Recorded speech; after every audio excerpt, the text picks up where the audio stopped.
Assalamualaikum warahmatullahi wabarakatuh. Waalaikumsalam warahmatullahi wabarakatuh. Bagaimana kabar semua? Baik. Alhamdulillah. Baik, jadi sebelum kita mulai, bagus mungkin kita siapkan dulu ya. Ya, silakan siapkan. Sedia berdiri. Ucapkan salam. Assalamualaikum warahmatullahi wabarakatuh. Waalaikumsalam warahmatullahi wabarakatuh. Baca doa sebelum belajar dipimpin oleh Hani. Bismillahirrahmanirrahim. Amin. Duduk kembali. Baik, jadi tadi sebelum saya masuk belajar apa itu?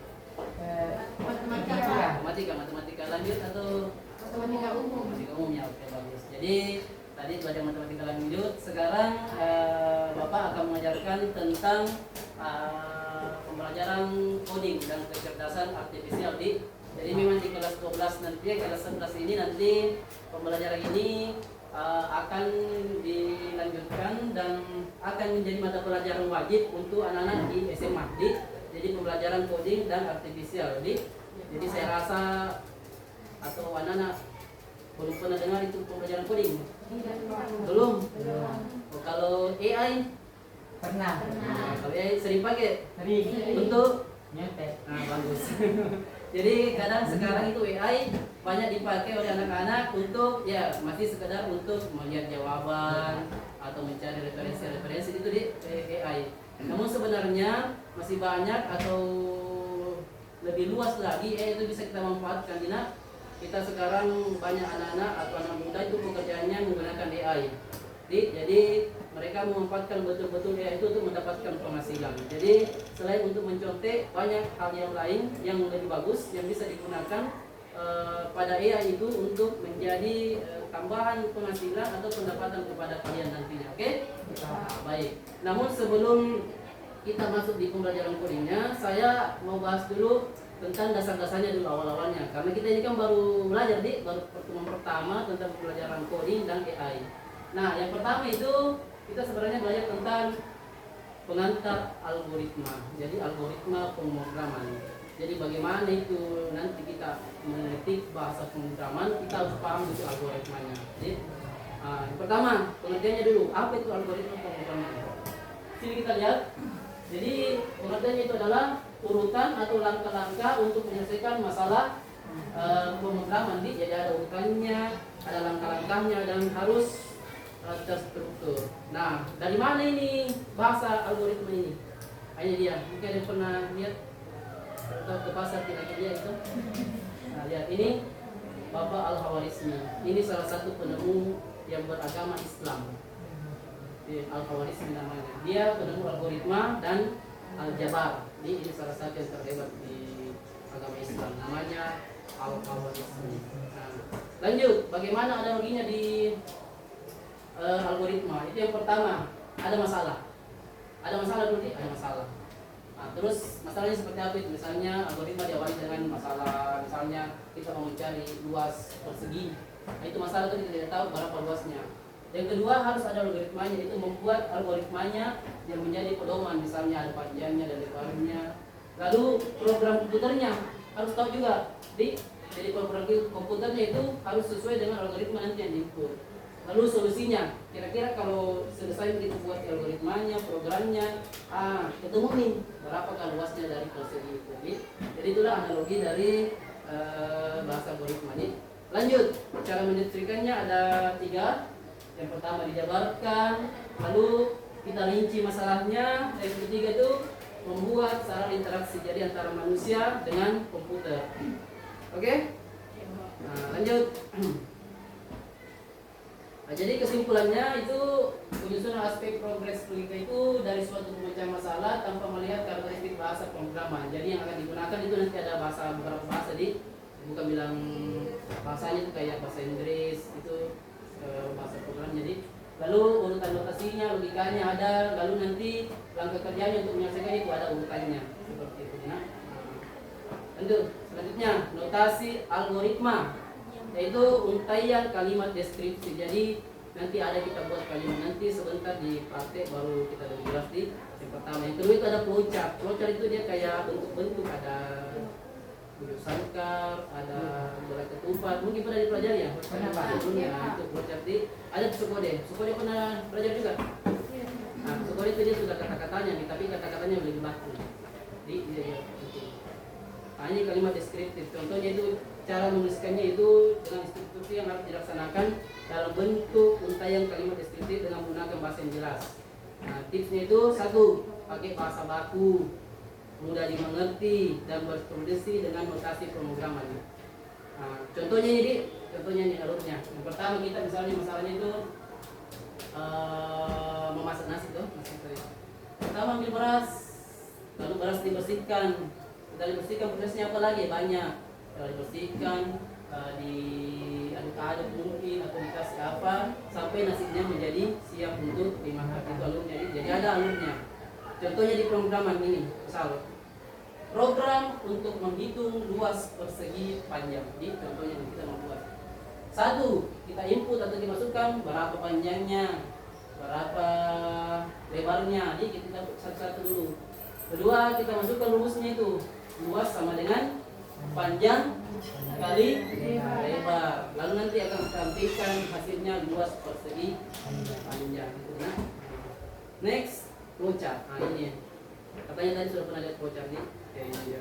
Jadi flowchart itu cara menuliskan yang itu secara dia ada bentuk-bentuknya di turun. Banyak anak lebih suka flowchart karena ada bentuknya yang bagus katanya dilihat.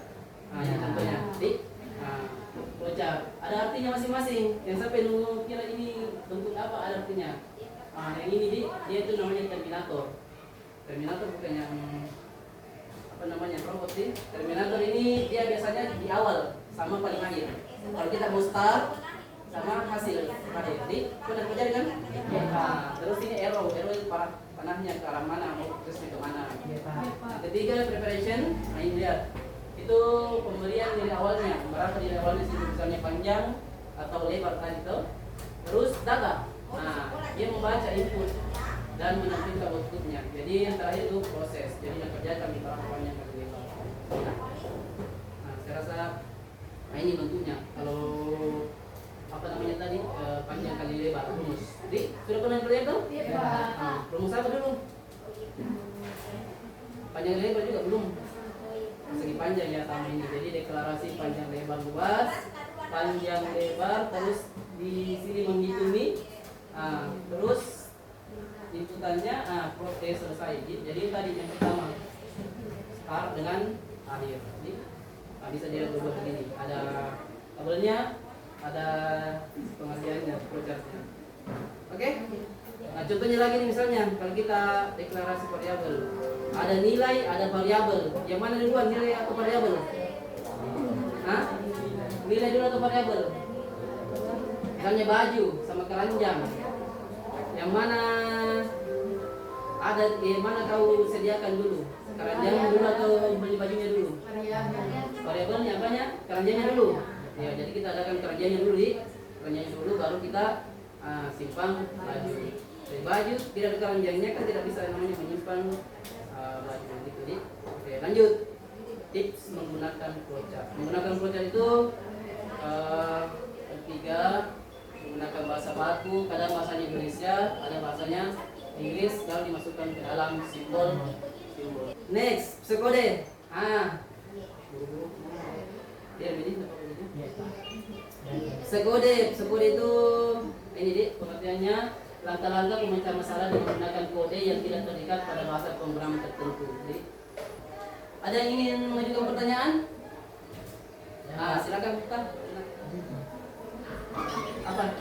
Silakan bertanya. Apa ciri-ciri psikode? Oh, ciri-ciri psikode ya. Jadi psikode itu memang memiliki ciri-ciri tertentu. Salah satunya kita lihat sini. Dia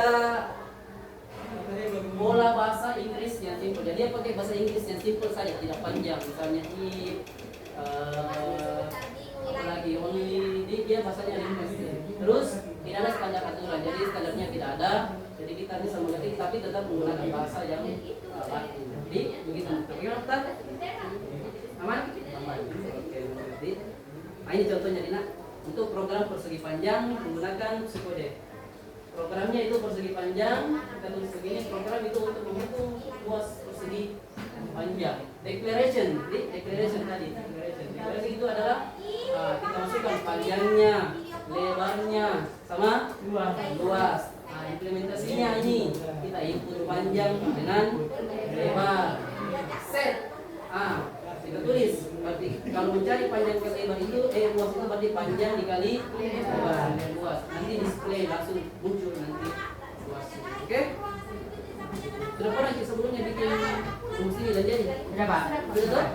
Nah, jadi apa itu? Ya betul. Sampai jadi aplikasinya? Belum. Lalu variabel dan konstanta saya rasa sudah diajarkan di matematika tadi. Yang mana variabel, yang mana konstanta. Variabel itu kan sesuatu yang belum diketahui nilainya, biasanya disimbolkan dengan X. ya X atau huruf. Di huruf. Konstanta itu nilainya tetap ada, dia tidak berubah. Contoh ini ada dua lingkaran. Dua lingkaran kan Pi dikali R kuadrat D. Nah, ini Pi namanya konstanta. Kenapa? Karena Pi tetap tidak berubah. Dia 22/7 atau 3,14. Nah, sementara kalau R itu kadang berubah tergantung apa yang kita hitung. Apa namanya lingkaran bagaimana besarnya kita hitung pasti jari-jarinya berubah-ubah. Jadi itu namanya variabel. Jadi seperti ini. Oke, sekarang kita lanjut. Bagaimana cara kita memasukkan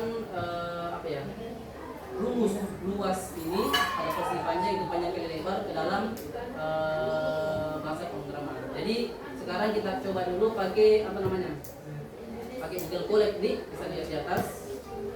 Oke.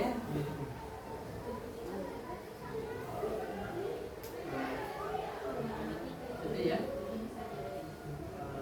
Ini bahasanya saya ketik. Pertama, program menghitung luas persegi panjangnya. Lalu kita pertama memasukkan panjang dan lebar. Panjangnya kita input, masukkan panjangnya, lebarnya kita masukkan. Lalu yang ketiga kedua tadi rumus luasnya ini panjang kali lebar. Ini panjang kali lebar. Lalu luasnya itu rumus ini panjang kali lebar. Lalu print. Print itu kalau kita sudah mau munculkan hasilnya. Jadi print itu luas panjang adalah berapa? Sudah ya? Misalnya saya klik lagi sini seperti ini. Untuk sudah tertulis kita enter. Kita jalankan. Lihat dia minta masukkan persegi panjangnya. Misalnya panjangnya berapa? Panjangnya misalkan tuh kita enter. Lanjut dia akan minta lebarnya berapa? Misalkan lebarnya 8. Kita enter. Kita langsung muncul luas persegi panjang adalah 40. Seperti itu.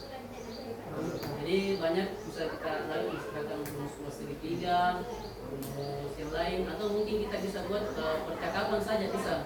Kita buat percakapan seperti AI, chatbot. Kita bertanya, hai apa kabar? Dia menjawab baik-baik saja. Nah, dia itu kita bisa buat dari program seperti ini. Jadi berapa orang? Kita sama komputer 3 orang. Baru 3 orang. Nah, sekarang saya minta, jadi sekarang tugas kalian itu adalah bagaimana membuat salah satu alur dengan flowchart. Kalian cari masalahnya apa? Misalnya kalian mau bahas masalah apa, kalian buat flowchartnya jadi sampai selesai atau terprint masalahnya. Jadi oke? Nah, silakan kerjakan. Mana ya? Oke, jadi ini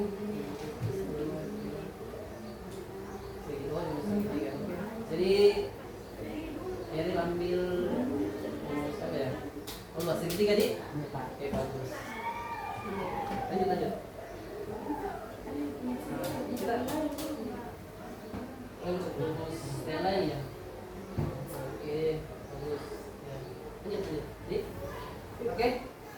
Assalamualaikum warahmatullahi wabarakatuh. Waalaikumsalam warahmatullahi wabarakatuh. wabarakatuh. Perkenalkan Perkenalkan, nama saya Muhammad Zahil. Halo, Di sini Emi. saya akan menjelaskan alur flowchart tentang segitiga sama kaki.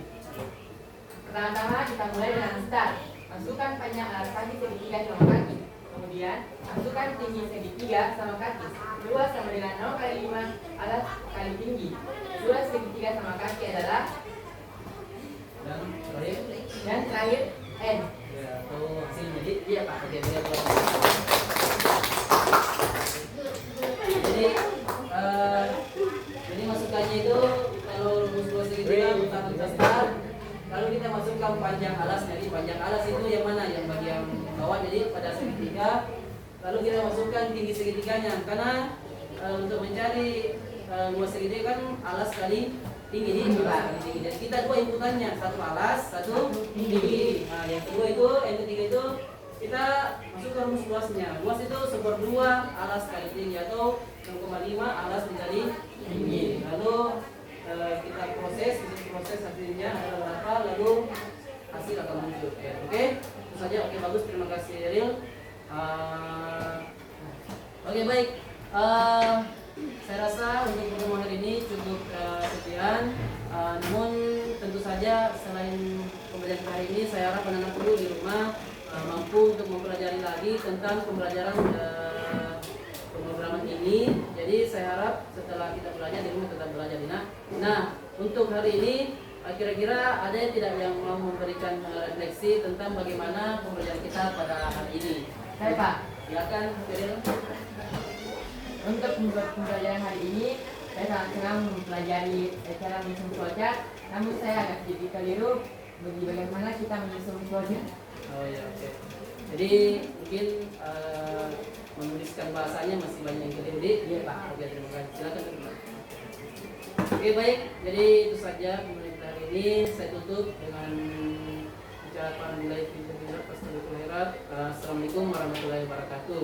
Waalaikumsalam warahmatullahi wabarakatuh. Jangan lupa minggu depan kita akan belajar tentang bagaimana menyusun bahasa dari psikodenya. Nah, terima kasih. Assalamualaikum warahmatullahi wabarakatuh. Waalaikumsalam warahmatullahi wabarakatuh. Jadi sebenarnya masih banyak yang mau dijelaskan, namun waktunya sedikit. Jadi untuk hari ini kita akhiri saja pembelajaran hari kita. Kita lanjut mungkin besok deh. Ya besok atau hari Senin deh.